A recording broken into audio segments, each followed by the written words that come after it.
ricos chorem e lamentem por causa das desgraças que virão sobre vocês. As suas riquezas apodrecerão e as suas roupas foram comidas pelas traças. O seu ouro e a sua prata estão enferrujados, e essa ferrugem será testemunha contra vocês e há de vocês e há de devorar como fogo o corpo de vocês. Nesses tempos do fim, vocês ajuntarão tesouros. Eis que o salário dos trabalhadores que fizeram a colheita nos campos de vocês e que foi restituído com fraude está clamando, obrigado, irmão. E o clamor dos que fizeram a colheita chegou aos ouvidos do Senhor dos Exércitos. Vocês têm tido uma vida de luxo e de prazeres sobre a terra, e têm engordado em dia de matança. Vocês têm condenado e matado o justo, sem que ele ofereça resistência. Portanto, irmãos, sejam pacientes até a vinda do Senhor. Eis que o lavrador aguarda com paciência o precioso fruto da terra, até receber as primeiras e as últimas chuvas. Sejam também vocês pacientes e fortaleçam o seu coração, pois a vinda do Senhor está próxima. Irmãos, não se queixem um dos outros, para que vocês não sejam julgados. Eis que o juiz está à porta. Irmãos, tomem como exemplo de sofrimento e de paciência os profetas, que falaram em nome do Senhor. E eis que consideramos felizes os que foram perseverantes. Vocês ouviram a respeito da paciência de Jó, e sabem como o Senhor fez com que tudo acabasse bem, porque o Senhor é cheio de misericórdia e compaixão. Como nós falamos, a carta escrita por Tiago, esse irmão de Jesus, ele escreve essa carta à igreja que estava vivendo perseguição, a igreja da diáspora, a igreja que estava espalhada por todos os cantos, e ele usa essa expressão dizendo as 12 tribos, fazendo referência a todos aqueles que saíram ali de Jerusalém, estavam ali passando por grande perseguição. Então Tiago escreve uma carta prática, uma carta que, quando nós lemos essa carta de Tiago, nós somos confrontados pelos ensinamentos que ela nos traz. Ensinamentos esses que nos manda a sermos perseverantes na tribulação, que nos ensina como nos comportar diante das dificuldades que nos cercam.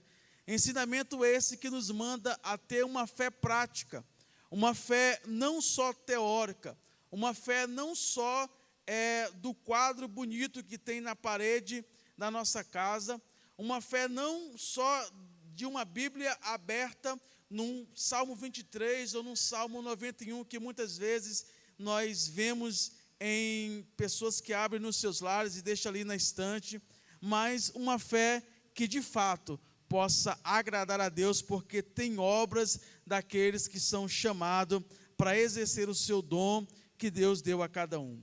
Tiago, ele também vai falar de como nós devemos nos comportar no nosso cotidiano. Haja visto que, através daquilo que nós falamos, ou da maneira como nos comportamos, da maneira como nós trilhamos o nosso caminho, isso pode ser um escândalo para muitas pessoas ou pode ser bênção. E sempre a questão é de qual lado nós queremos estar, qual estrada, ou qual caminho nós queremos seguir, o caminho pavimentado pela sabedoria que vem de Deus, o caminho pavimentado pelo perdão, pelo amor, pela comunhão, ou o caminho pavimentado pela discórdia, pela luta, pelo enfrentamento, pela falta de paz. Nós temos que sempre refletir no nosso percurso, na nossa caminhada cristã, em qual estrada nós estamos caminhando, em qual caminho nós estamos percorrendo, porque, de fato, nós temos que percorrer o caminho que agrada a Deus. Tiago também, ele vai falar sobre a amizade com o mundo, e vai dizer que aqueles que querem agradar, tem até a expressão, agradar gregos e troianos, que são dos povos distintos, porque muitas vezes nós queremos agradar a Deus e queremos agradar ao mundo. E de fato, nós vamos estar desagradando a Deus.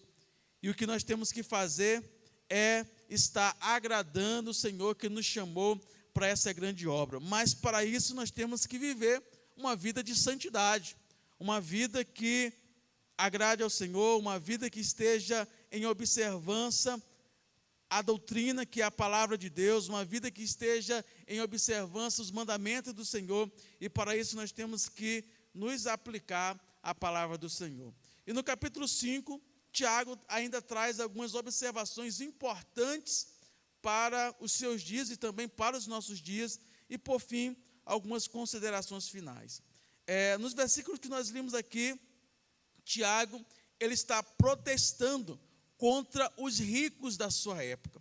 Tiago está protestando contra aqueles que enricavam ilicitamente.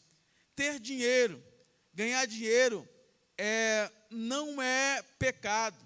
Hoje não estive aqui pela manhã, eu estava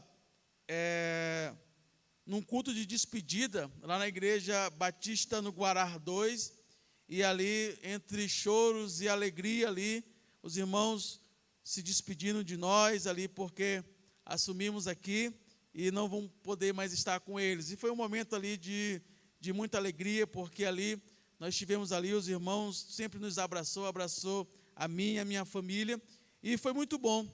E aí ganhamos alguns presentes ali, e dentre esses presentes ganhamos ali uns bombons de chocolate. E aí nós vimos no carro, e aí o Benjamin, ele vinha fazendo a divisão desses bombons. Ele dizia: mãe, 2 para mim, 2 para o Joel, 2 para o meu pai, e ele ia fazendo as divisões. E a mãe dele falava: sabe por que nós ganhamos muitos? Porque nós temos que dividir. É para isso que Deus nos concede riquezas. É para isso que Deus nos concede o benefício de ter muitas outras coisas. É para que nós possamos abençoar outras pessoas. E aí nós tivemos que refazer a contagem. E aí a mãe dele dizia: 1 para mim, 1 para você, 1 para o seu pai, 1 para a vovó, e foi fazendo uma nova divisão, porque é assim que nós temos que andar segundo a palavra de Deus. Porque Tiago está protestando não pela questão de nós termos riqueza, de corrermos atrás, de termos algo melhor, mas ele está aqui protestando contra o acumular aquilo que muitas vezes você não vai usar, ou que muitas vezes você não vai compartilhar. E isso diante de Deus é pecado. Deus nos chama para a partilha, Deus nos chama para compartilhar, para poder doar.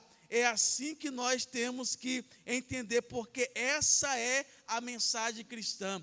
Essa mensagem não é uma mensagem do socialismo, que eles estão muitas vezes, os seus líderes, comendo caviar, enquanto as pessoas estão comendo muitas vezes daquilo que sobra. Não, a mensagem de Cristo é que todos somos iguais diante de Deus, filhos de Deus, e merecemos oportunidade como muitos outros. Então todos temos que compartilhar. Cristo, quando ele, em um dado momento, estava ali com a multidão, e a multidão teve fome, ele perguntou se alguém poderia ter alguma coisa para que pudesse alimentar aquela multidão, e ali encontrou alguns peixes e alguns pães. E Cristo, então, ele ali compartilha, ele reparte, ali é partilha. Não é simplesmente o ato de dar, porque aquele que vai se dando parece que vai se extinguindo, vai se acabando, mas o que Cristo fez foi compartilhar, porque quando nós compartilhando, Cristo ele vai fazendo, nos vai fazendo prosperar, ele vai acrescentando, ele vai aumentando o celeiro. Sabe por quê? Porque isso é partilha que é feito em amor. Então Tiago sabia que dentro da comunidade ainda existia muitas pessoas que acumulavam, pessoas que retiam para si. E o Evangelho, ele é totalmente oposto a tudo isso. O Evangelho nos diz que nós temos que doar e dar com alegria. Tem uma historinha que todo pastor conta, e principalmente no momento do dízimo e da oferta, né? Dizem que uma mãe deu 2 moedinhas para o filho, dizendo: olha, essa moedinha aqui é da oferta, e essa moedinha aqui é para você comprar alguma coisa para você. E aí a criança toda animada sai de casa e já chegando perto da igreja ela tropeça e cai. E aí uma das moedinhas rola e cai no bueiro.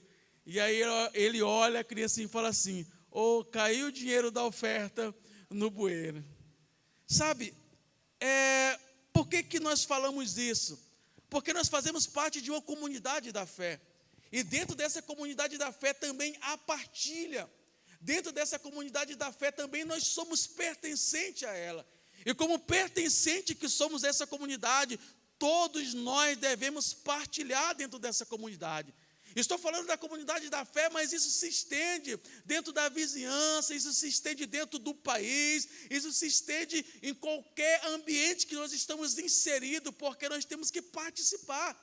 Nós temos que nos relacionar e através da partilha, através do doar, através do compartilhar, nós somos ali pertencentes a um grupo e não somos pesados a ninguém, porque nós estamos sempre disponíveis para o que o Senhor quer com cada um de nós.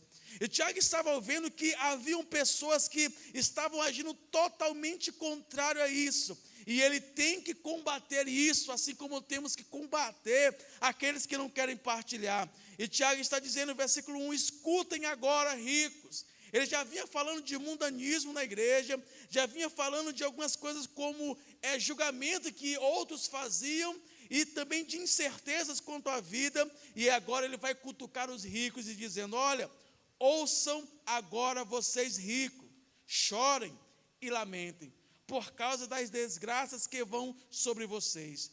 As suas riquezas apodrecerão, e as suas roupas foram comidas pelas traças. O seu ouro e a sua prata estão enferrujados, e essa ferrugem será testemunha contra vocês, que há de devorar com fogo o corpo de vocês. Tiago está protestando contra aqueles que acumulam. Nós sabemos que o dinheiro em si, ele não é um pecado, mas a Bíblia diz que o amor ao dinheiro, ele é pecado. Mamon é até um tipo, né, uma tipologia a um símbolo do mal. Mamon, a um Deus, a um pseudo-Deus, a um Deus falso, a um ídolo. Mamon é chamado na Bíblia, o dinheiro, daqueles que amam o dinheiro é chamado de mamon, aqueles que amam acumular, aqueles que querem viver arregaladamente, sem olhar sequer para o próximo, ou para as comunidades onde estão inseridos, sem compartilhar. E Deus, então, a Bíblia chama de mamon o dinheiro nesse sentido. E nós pensamos assim, muitas das vezes, naquela época, as pessoas sacrificavam filhos a outros deuses, assim como Mamon. E será que nos dias de hoje, tem famílias sacrificando seus filhos em nome do dinheiro? Será que nos nossos dias, até hoje, tem cônjuges sacrificando o seu casamento em nome do dinheiro? Será que tem alguém sacrificando outros em nome do dinheiro? Nós temos que fazer reflexões como essas. Será que estamos sacrificando a nossa saúde em nome do dinheiro? E isso é combatido pela palavra de Deus. É combatido porque muitas vezes nós esquecemos os filhos, muitas vezes nós esquecemos o cônjuge, muitas vezes nós esquecemos a família, muitas vezes nós esquecemos a nossa saúde porque o dinheiro para nós virou um Deus, virou um mamon. O nosso conforto tem que estar acima de tudo, e virou mamon muitas vezes para nós. E Tiago está dizendo: olha, essa prata e esse ouro que vocês ilicitamente, vocês acumulam, isso será contra vocês, isso será contra cada um de vocês, porque isso vai apodrecer com vocês, isso vai queimar com vocês, porque vocês fazem isso ilicitamente, roubando do pobre. Nós sabemos que é uma briga por poder, sempre há essa briga por poder, porque o dinheiro está envolvido. E a Bíblia vai nos dizer que essa não é a nossa condição, que essa não é a nossa esperança, que essa não deve ser a nossa, não é nisso que nós temos que aplicar o nosso coração. E ele vai dizer no versículo 4: eis que o salário dos trabalhadores que fizeram a colheita nos campos de vocês, e que foi retido com fraude, está clamando, e o clamor dos que fizeram a colheita chegou aos ouvidos do Senhor. Sabe, tudo isso tem um preço. Tudo isso tem um preço. Nós estamos vivendo um momento pós-eleições, e aí muitas histórias surgem, muitas coisas surgem, e as pessoas estão com um medo terrível do governo atual que vai vir, porque de fato nós olhamos, mesmo que de longe, e muitos princípios estão dentro do contexto do governo que está por vir, que não condiz com a palavra de Deus. Não que o governo que está presente em tudo, ele esteja condizendo com a palavra de Deus, também há muitas coisas fora da palavra de Deus, e as pessoas ficam com medo do que vão ensinar na escola, com medo do que vão ensinar nas faculdades, com medo do que vai acontecer nas ruas. Mas a questão é que as pessoas estão com medo, mas muitas vezes elas não têm se aplicado dentro dos seus lares. Você está com medo muitas vezes do que vai ser ensinado na escola. E o que você tem ensinado dentro de casa? O que você tem pregado dentro de casa? Qual foi a última vez que você sentou com seu filho para poder explicar o que é a palavra de Deus? Para poder falar com ele o que é a palavra de Deus? Eles conhecem as histórias bíblicas. Eu conheço crianças cristãs, filhos de cristão, que eles conhecem todos os jogadores do brasileiro, principalmente do time que torce, conhecem todos os heróis da Marvel, mas muitas vezes não conhecem os personagens bíblicos. Eles não conhecem a história bíblica. Eles não conhecem principalmente as histórias principais da Bíblia. E estamos com medo do governo. Estamos com medo do que vai acontecer nas escolas. Mas, infelizmente, muitas vezes dentro do nosso lar, nós temos deixado a desejar. Dentro da nossa casa, o dinheiro, o conforto acima de tudo, virou mamon, de forma que nós não queremos nos desprender para fazer aquilo que é essencial, ensinar os nossos filhos no caminho do Senhor. E aí você vai dizer: mas eu levei para a igreja, mas eu levei para o culto. O que a igreja faz, meus irmãos, é reforçar aquilo que você ensina em casa, porque a responsabilidade de ensinar os filhos é dos pais. A responsabilidade de ensinar os adolescentes é dos pais. A responsabilidade de ensinar os jovens é dos pais. O que a igreja faz é reforçar esses ensinos aqui. Através da palavra exposta, através dos louvores, nós reafirmamos aquilo que você tem que ter ensinado durante toda a semana para o seu filho. Então, antes de falar ou de ficar preocupado com o que vai acontecer no nosso país, esteja preocupado com o comportamento, com a vida que você tem levado dentro da sua casa, de muitas vezes se negar ao ensinamento bíblico dentro do seu lar.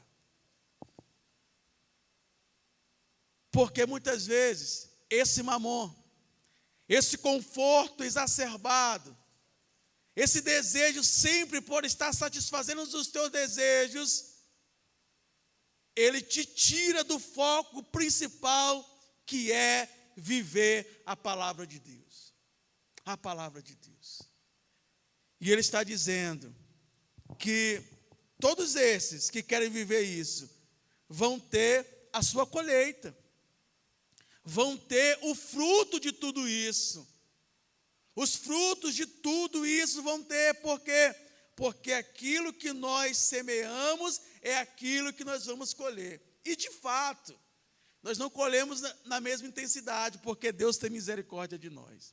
Nós não colhemos na mesma intensidade. Porque se fosse, muitas vezes nem vivos estávamos, porque as misericórdias de Deus é a causa de não sermos consumidos. E ele diz, versículo 5, ainda criticando essa maneira regalada de viver, essa maneira que despreza muitas vezes os principais valores da honestidade, da justiça social. E muitas vezes, sempre nesse afã de recolher, de reter.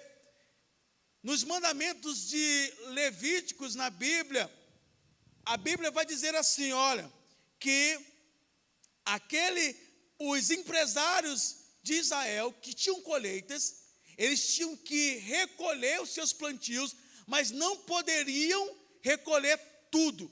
Eles tinham que deixar ali os rabiscos, para que as pessoas pobres da região pudessem ir lá e recolher também para que pudessem comer. Olha como é o mandamento bíblico. E aí também o mandamento está dizendo que aquele pobre que vai recolher não pode levar mais do que deve. Porque Deus quer oportunizar todas as pessoas. Deus quer que todos possam ter oportunidades, numa medida que todos possam, pelo menos, ter aquilo que dá dignidade. Mas os ricos estavam roubando, colocavam seus trabalhadores, pagavam mal, e Tiago está protestando contra isso.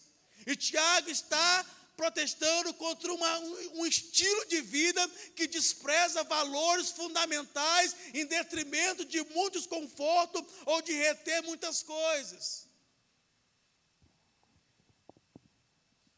E ele diz, versículo 6, vocês têm condenado e matado o justo, por causa justamente dessa balança injusta, sem que ofereça resistência. Então Deus está olhando para tudo isso. Quando nós pensarmos em justiça, saiba que Deus, Ele é aquele que faz justiça. É aquele que tem o controle de todas as coisas, e a justiça de Deus, ela não falha. Então comecemos por nós. A começar em mim, a começar em cada um de nós. Queremos ver um país melhor, queremos ver um país governado melhor, queremos ver princípios cristãos dentro de um país, então comecemos dentro do nosso lar. Através da oração, através da palavra sendo estudada, através de ensinar os nossos filhos, não é só dizer, mas mostrar na palavra, para que ele possa entender, para que possa compreender a palavra. Queremos justiça social, mas temos praticado justiça social? Temos de fato compartilhado? E alguém vai dizer, mas eu tenho pouco, mas é do pouco que você tem, porque o que você tem é o que Deus tem para a sua vida no momento, então compartilha, ser fiel no pouco e no muito te colocarei, diz a palavra de Deus. E aí Tiago parece que ele sai de um contexto, mas o que ele está dizendo é a mesma coisa quando ele diz no versículo 7 assim, ó, portanto, irmãos, sejam pacientes até a vinda do Senhor. Sejam pacientes, porque muitos desistiam, porque a perseguição era muito grande. A perseguição era muito grande, pessoas que eram tomados seus bens, eram tomados os seus filhos dos seus braços, e muitos desistiam. E Tiago está dizendo, olha, além disso, ainda tem essa carga tributária pesada sobre vocês. Os ricos estão roubando vocês. Mas o que eu tenho a dizer para vocês é, tenham paciência. Sejam pacientes até a vinda do Senhor. Porque essa é a nossa esperança. Essa é a nossa esperança. Eu fazia uma pós-graduação na Faculdade Éster, de São Leopoldo, Rio Grande do Sul. E nós temos um professor lá, que é um professor alemão, que trouxe um trabalho de teologia para a América do Sul. E aí, um dos temas que ele trabalhava era como pregar a cruz em meio de pessoas crucificadas.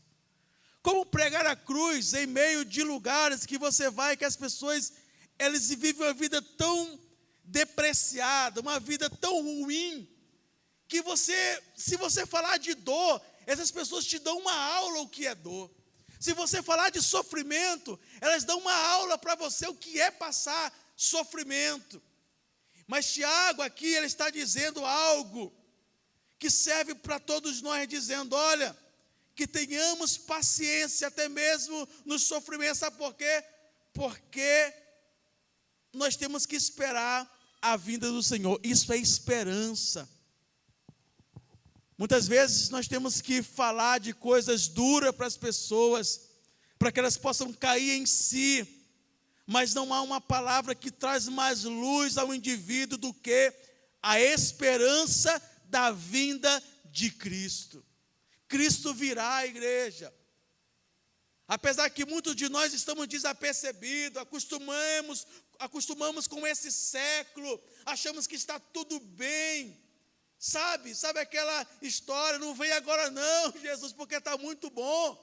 Parece que estamos vivendo isso todos os momentos da vida.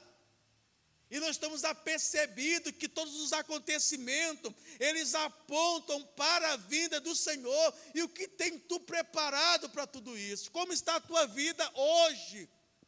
Como está a tua vida agora? Como está a minha vida agora? A nossa vida espiritual agora? Como está?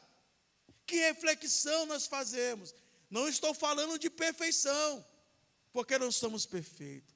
Mas como está a nossa vida espiritual hoje, se Jesus estivesse agora batendo as portas?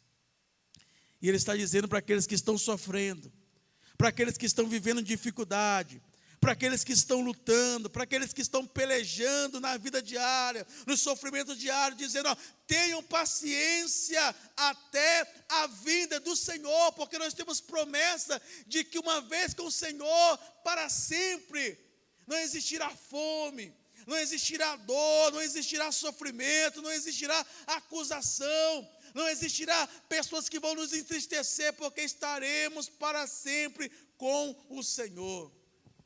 Mas enquanto isso, temos que continuar perseverando. E aí ele diz assim, olha, e aí ele dá um exemplo típico que os judeus conheciam muito bem, porque era uma cultura da lavoura. E ele dizia, olha, eis que o lavrador aguarda com paciência o princípio do fruto da terra, o precioso fruto da terra, até receber as primeiras e as últimas chuvas. Com paciência. Sabe por quê? Porque eles não podem fazer nada para mudar isso. Nós temos até previsão do tempo. Olha, a previsão do tempo é que chova e nós olhamos para a previsão do tempo e não chove. Esses dias eu estava ensinando para os meninos o sol da chuva, né? Tem essa expressão, essa impressão que nós olhamos para o sol, algum momento, fala, olha, esse sol aqui, pelo jeito que ele está, é chuva mais tarde. Aí, pai, como é que tu sabe disso? Eu disse, eu não sei explicar, mas o sol está de um jeito que se você olha para ele, você vai dizer, vai chover mais tarde. E aí, porque um dia desses, eles saíram, e aí choveu, e aí ele falou, mas estava um sol. Eu disse, mas será que não estava aquele sol de chuva? E ela, não, mas eu nem percebi isso. Aí eles começaram a perguntar, pai, que sol é esse? Aí eu fui explicar, e aí hoje nós estávamos lá no Guará, e aí ficou aquele sol assim, olha, esse sol aqui é o sol da chuva. E eles ainda não entendem, mas eu também não sabia explicar. Mas de fato, nós temos percepções, e pensamos coisas, mas nós não podemos mudar. Nós pensamos que vai chover, olhamos, é o sol da chuva, mas sequer chove, porque nós não temos controle. E o que temos que fazer é esperar com paciência. Porque não temos controle. Nós organizamos a vida. Eu lembro que em 2020, eu congregava aqui com os irmãos, e aí, ao final do ano, eu decidi ir lá para o Guará. E aí eu e a Iane trabalhávamos na mesma empresa, e os meninos estudavam em Brasília, na outra parte do dia ficava numa escola contraturno, e estávamos tudo organizado, organizamos, alugamos um lugar lá, tudo bonitinho, um apartamento e tudo, fizemos os planos. Com uma semana que nós mudamos, começou a pandemia. E aí mudou tudo, porque a Iane teve que sair do trabalho para poder ficar com os meninos que eram prioridade, e foi a melhor coisa que teve. E mudou tudo. Fizemos o plano tudo bonitinho, dentro do orçamento, tudo certo, tudo redondo. E Deus mudou tudo, porque é Ele que tem o controle de todas as coisas. E o que é que nós temos que ter, que Tiago está dizendo? Tenham paciência, espere com paciência, porque Ele está mudando tudo. Ele está mudando tudo, mas uma coisa é certa: quando nós vemos alguns sinais, é porque a colheita está próxima. Algumas chuvas, primeiras e últimas, são sinais. Assim como aquele que vai lá, ele planta e espera que a chuva venha, para que então o fruto precioso ele comece a vir. O que nós temos que fazer é continuar orando, é continuar congregando, é continuar lendo a palavra, é continuar perseverando, porque Deus vai fazer acontecer na hora certa, mesmo em meio ao sofrimento que nós estamos vivendo, mesmo em meio à dificuldade que nós estamos experimentando, mesmo em meio à indecisão que ainda está permeando a nossa vida, nós temos que perseverar com paciência. É o que Tiago está dizendo. E aí ele diz, versículo 9: irmãos, não se queixem uns aos outros. Sabe o que é isso? É a murmuração. Para que vocês não sejam julgados. Não se queixem, não murmurem. Não murmurem. Sabe, murmurar é quando você está dizendo que é melhor do que Deus. Quando você fala assim, rapaz, se eu fosse Deus. Sabe, tem hora que a gente fala essas coisas absurdas. Se eu fosse Deus, você está dizendo assim, Deus é ruim de serviço, mas se eu fosse Ele, eu fazia desse jeito aqui. Isso é murmuração, é queixa. Nós achamos que temos mais habilidade em resolver as coisas do que Deus, que tem o poder e o controle de tudo. E nós não temos, é uma grande mentira que nós colocamos em nosso coração, na nossa mente. Não se queixe para que não sejam julgados, mas esperem com paciência, esperem com paciência. E aí ele diz assim, olha, eis que o juiz está às portas. Irmãos, não tome como exemplo de sofrimento, irmãos, tomem como exemplo de sofrimento e de paciência os profetas, que falaram em nome do Senhor. Eis que consideramos felizes os que foram perseverantes. Vocês ouviram a respeito da paciência de Jó? Aí ele fala aqui como exemplo Jó, a história bíblica desse grande homem de Deus, que em momento de grande crise na sua família, na sua casa, ele teve paciência e esperou no Senhor. Então nós temos como exemplo a Jó. E aí por fim, versículo 12, adiantando aqui, ele diz assim, acima de tudo, meus irmãos, não jurem, nem pelo céu, nem pela terra, nem por outra coisa qualquer, mas que o sim de vocês seja um sim, e que o não de vocês seja um não, para que vocês não incorram em condenação. O que Tiago está querendo dizer? Parece que Tiago ele está conversando uma coisa, e aí ele pula para outra coisa, mas não é. Tiago está dizendo o seguinte: vocês não têm o controle de tudo, vocês não têm o controle da vida, por mais que vocês queiram prever, mas vocês não podem prever nada. O que vocês têm que fazer é continuar esperando com paciência no Senhor. Mas digo uma coisa para vocês: enquanto estão esperando, continue esperando como crentes, continue esperando como cidadãos do céu, continuem esperando como participantes do reino do Senhor. E esperando uma vez como cidadão dos céus, vocês têm que ter uma conduta firme, uma palavra firme, uma vida firme, ao ponto de que aquilo que é sim, seja sim, que a palavra de vocês seja uma palavra condizente com a vida de vocês, como aqueles que estão esperando no Senhor, mas entendendo que a vida de vocês é do Senhor. Se sim, sim, se não, não. Mas não fale, não jure, não precisa jurar para que você venha entrar em condenação. Eu lembro que quando a gente era criança, e principalmente quando estava mentindo, a gente tinha um negócio de jurar pela mãe, porque a gente já queria acabar com todo argumento. Quando diz assim, rapaz, jurou pela mãe, é porque o negócio é sério, estava falando a verdade. E muitas vezes estava mentindo, mas a gente queria se livrar da situação. Eu juro pela minha mãe que eu não fiz isso. Por quê? Porque era a última instância da condição moral, era o juramento pela mãe. E aí, a gente recorria a essa figura para poder deixar de ser molestado pelaquele que queria a nossa verdade. Mas, de fato, muitas vezes estávamos o quê? Mentindo. E o que Tiago está dizendo, vocês não precisam jurar. Vocês não precisam fazer juramentos. O que vocês precisam ser é verdadeiros. O que vocês precisam continuar vivendo é uma conduta que agradem a Deus. É uma conduta, que a conduta de vocês possa ser uma conduta diante da sociedade, que possa glorificar o nome do Senhor. Se alguém tem trato com vocês, e o trato é sim, que seja assim. Sabe, não é bom contar com pessoas assim? Que você fale, vamos lá, vamos, e aí dá tudo certo. Mas muitas vezes nós temos aqueles, mas é porque... E parece que já vai dizendo um sim para aquilo que a pessoa sabe que não vai dar certo. Porque já tem 1000 desculpas ali, guardada para poder usar na hora que a pessoa quer que ele cumpra com a responsabilidade. Não é que imprevistos não aconteçam, nós sabemos que acontece.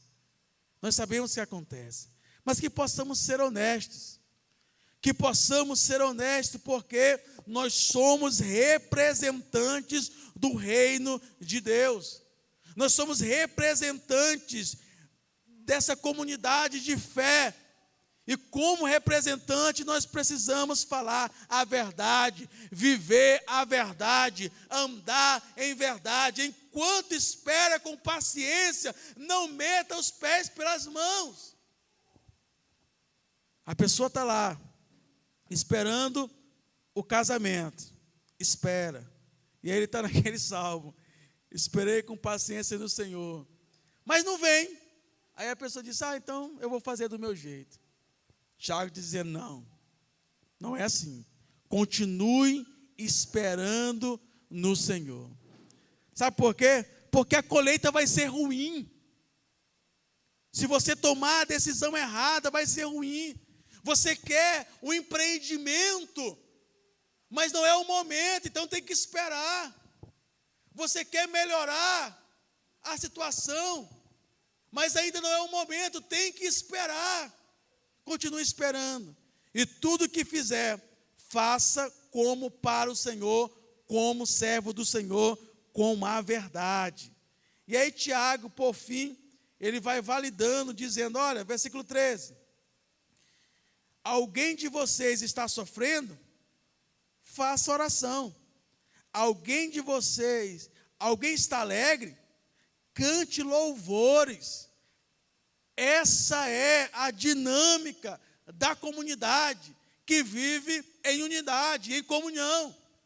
Se tem alguém sofrendo, não é para você aumentar esse sofrimento, empurrar no abismo, não. Ore por essa pessoa, apresente diante de Deus, apresente para que Deus possa usar da sua misericórdia, da sua benevolência sobre essa pessoa.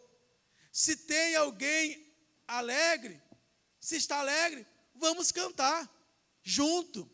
Nós já falamos muito sobre inveja no livro de Tiago, que nós não tenhamos inveja, e se passar no nosso coração isso, que possamos orar ao Senhor para que retire isso, mas que nós possamos nos alegrar com os nossos irmãos, nos alegrar, cantar de verdade, irmãos, se alegrar com a alegria daqueles que se alegrem, não é tentar desmanchar a alegria do outro. O pessoal fala que o brasileiro, ele tem uma mania muito grande de querer diminuir a alegria do outro, né? O camarada vai lá, compra um carro, aí ele olha assim e fala assim, esse carro é 1.0? Para querer depreciar, né? Rapaz, aí começa, eu tinha um carro 1.0, esse carro não andava. E aí começa a falar mal do carro da pessoa. Irmão feliz, comprou a casa. Comprou aonde a casa? Rapaz, aquele bairro ali, meu primo já teve uma casa ali. Mas toda semana era roubado. Toda semana roubava a casa dele. Irmãos, não é a inveja. Não gosta de ver o outro feliz, sempre quer levar algo para depreciar. E a Bíblia está dizendo, não. Se tem alguém alegre, cante com ele, se alegre com ele. Satisfaça-se com a alegria do irmão. Porque é isso que faz a comunidade da fé crescer. É isso que faz a comunidade da fé representar o reino dos céus. Versículo 15. E a oração, versículo 14, perdão. Alguém de vocês está doente? Chame os presbíteros da igreja e esses façam oração sobre ele, ungindo-o com óleo em nome do Senhor. E a oração da fé salvará o enfermo e o Senhor o levantará. O Senhor que vai levantar, não é o óleo, como muitas pessoas aí fazem. Eu já vi gente em prova de concurso levando óleo e ungindo a prova. E, meu Deus, que falta de sabedoria. Que falta de sabedoria. Gente joga óleo no canto da casa e na cama porque o casamento está ruim. Irmão, vai ler Bíblia e orar e ter paciência, como manda Tiago, que as coisas vão melhorando. Isso aqui era uma função dos pastores da época, um simbolismo até, para que pudesse chegar até o doente, já tipificando algo do Antigo Testamento, do óleo ali que estava no templo. Mas quem cura é o Senhor, quem faz a obra é o Senhor, é Ele que traz a resposta. Aprendam, porque quem cura é Deus. Portanto, confesse os seus pecados uns para os outros e orem uns pelos outros, para que vocês sejam curados. Para que vocês sejam curados. Infelizmente, é até difícil confessar o pecado para todo mundo, né, uns para os outros. Porque muitos não têm feito como diz a palavra, aquilo que é sim, o que é não. E tem procurado levar muitas coisas mais à frente. E aí dentro da comunidade da fé, dentro da igreja, a situação toma uma proporção que não tem quem consiga acompanhar mais. Tem que chamar 1000 pessoas para conversar de um assunto desse tamanho, porque já tomou uma proporção tão grande. Nós temos que erradicar isso. Temos que não deixar com que isso se crie, cresça no nosso meio. Não podemos, porque somos representantes dos céus. Orem uns pelos outros, confessem os pecados. Hoje nós estamos ali na sala, nós começamos o nosso estudo para batismo, e nós estávamos lá compartilhando algumas coisas da vida e pedindo oração uns pelos outros. Isso é bom, sabendo que somos necessitados, mas também somos necessários, porque podemos orar pelo irmão. Temos também a oportunidade de orar, porque às vezes nós ficamos numa situação que só nós temos problema. E aí você senta, chora, se lamenta, e aí quando você vê o testemunho do outro, você vai dizer, não sou eu que tenho um problema. Então eu também posso orar pelo meu irmão. Eu também posso orar por aquele, pelo filho, pelo esposo, pela esposa, pelo trabalho, pelo empreendimento, porque todos nós estamos caminhando. E nessa caminhada tem semanas que é bem mais difícil, tem meses que é bem mais difícil do que os outros. E nós precisamos que uns orem pelos outros, mas com sinceridade, com desejo que Deus realmente resolva, com que Deus faça o milagre sobre a vida de cada um, da maneira que Ele quer, do jeito que Ele quer, porque Ele é soberano sobre as nossas vidas. E quando nos for compartilhado algo, irmão, para que nós possamos orar, que possamos guardar no nosso coração, se for coisas que fogem muitas vezes até do nosso aconselhamento, oriente que essa pessoa fale com o pastor, para que juntos e orando, essas coisas possam ser resolvidas, mas não coloque no ventilador não, porque isso vai trazer um grande dano para a igreja. Mas o que temos que fazer é orar uns pelos outros. Orar um pelo